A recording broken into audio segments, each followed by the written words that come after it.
अगर तुम अपनी दुनिया को बदलना चाहते हो तो उसका सिर्फ एक तरीका है, अपनी नजर को बदलो। ये दुनिया तुम्हें वैसी नहीं दिखती है जैसी कि ये दुनिया है। ये दुनिया तुम्हें वैसी दिखती है जैसे तुम खुद हो। जिसकी नजर जैसी है उसके लिए ये दुनिया वैसी ही है।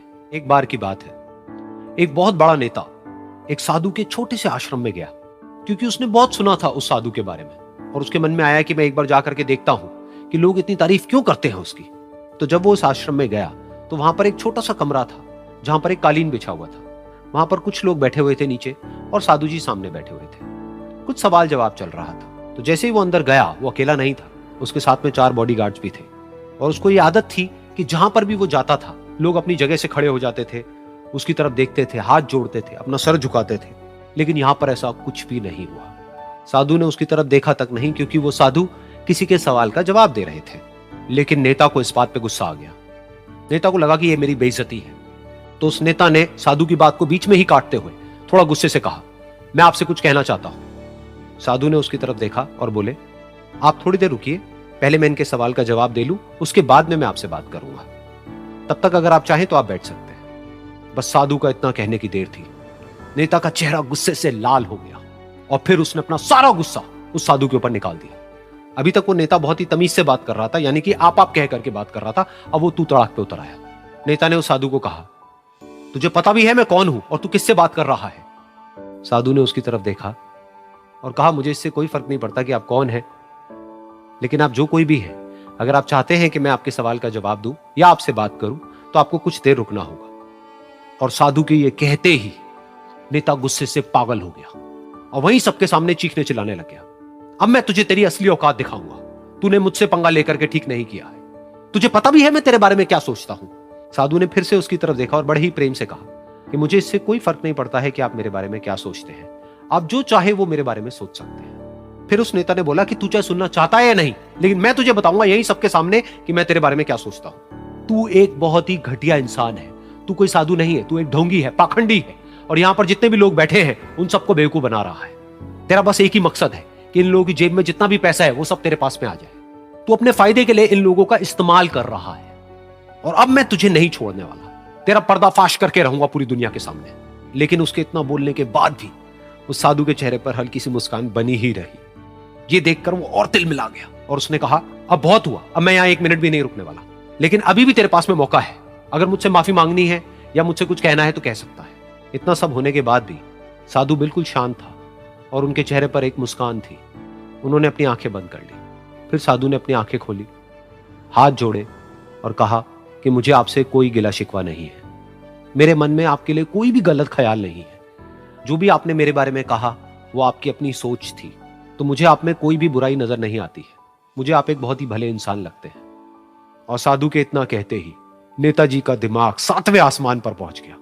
उनके चेहरे पर एक अजीब सी खुशी थी, क्योंकि उस साधु ने वो ही कहा जो बाकी सब लोग उस नेता को कहते हैं।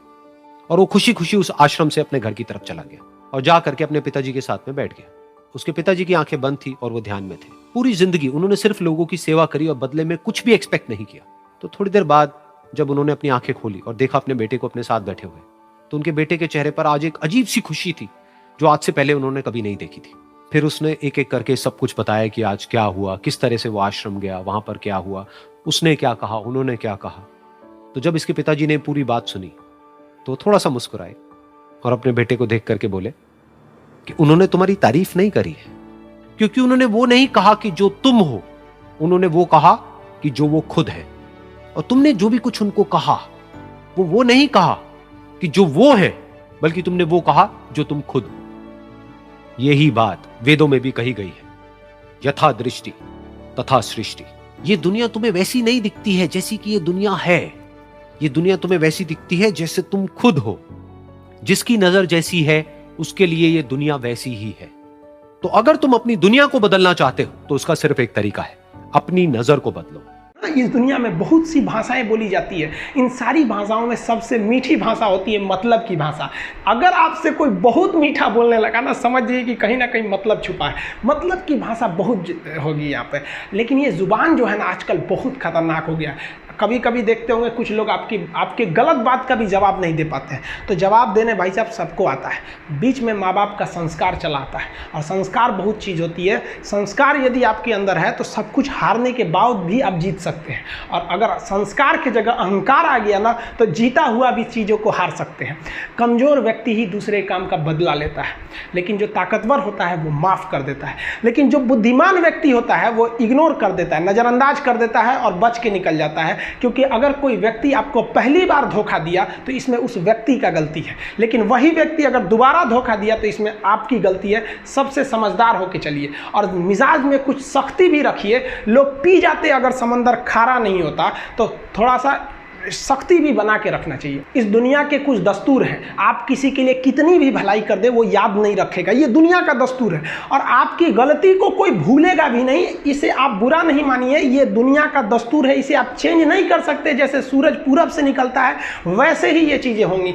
लेकिन हम आपसे कहते हैं, आप दुनिया में आज कई लोग होते हैं दूसरे को लगते हैं सिखाने, आप क्यों दूसरे को बार बार ज्ञान देने लगते हैं? आप अपने आप को क्यों ज्ञानी समझने लगते हैं? दूसरे को सुधारने की कोशिश मत कीजिए, बल्कि खुद सुधरिए। आपके सुधरने से हो सके कि पृथ्वी से एक बुरा इंसान सुधर जाए। आप समाज में जहां भी रहेंगे तो आपके पास बहुत सारे लोग आएंगे, कुछ गलतियां भी करेंगे, कुछ अच्छा काम भी करेंगे। जब भी किसी की प्रशंसा कीजिए तो पूरी महफिल में कीजिए कि ये व्यक्ति ने अच्छा काम किया।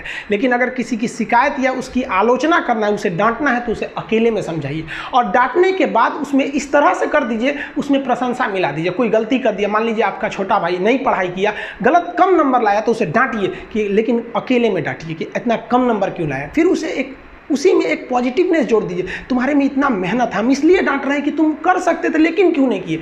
मतलब आप केवल इसे निगेटिव मत बोलते रहिए। और किसी भी रिश्ते को अगर बिगाड़ना है ना, चाहे कितना भी गहरा रिश्ता क्यों ना हो, उसकी कमियों को डेली कोंचते रहिए। तुम ये किया, तुम ये किया, तुम ये किया। यार दुनिया का कोई रिश्ता चौपट हो जाएगा। गलतियाँ सबसे हो जाती हैं, लेकिन दोबारा गलती नहीं होना चाहिए। जब भी किसी की आलोचना करिए तो उसमें एक छोटी सी प्रशंसा जोड़कर ही उस आलोचना को खत्म कीजिए कि शुरुआत तो डांटने से किए थे, बाद में उसका हौसला बढ़ा के हंसी मजाक में उसे निकाल दीजिए। बीच बीच में उसे फिर एहसास दिलाइए, लेकिन बार बार कमियों को नहीं गिनाना।